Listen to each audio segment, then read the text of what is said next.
Welcome to the demo of the Flutter project. This video demonstrates a user-friendly habit tracking app named Habit, developed in Flutter. This app is the outcome of the Flutter-based optional labs included in this course. If you choose to build a Flutter app for the final project, you will create an app similar to the one featured here. This habit tracking app allows users to manage and track daily activities, view progress, and update their information. The app begins with a login screen where users enter their credentials. After verification, access is granted. The user is taken to a blank home screen. The plus icon at the bottom right takes the user to the Configure Habits page. This is where the user adds habits and assigns a color to each habit for a personal touch.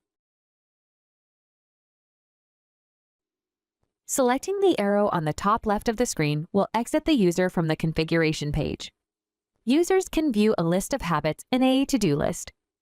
The user can swipe left on a habit to mark it as done. The completed habit will move to the done list.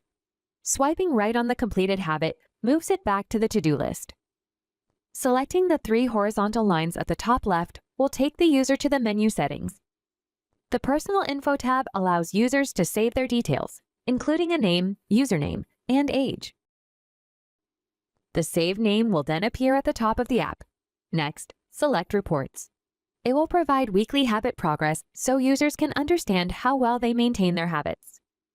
The Notifications tab allows users to enable notifications for selected habits and when they want to receive notifications.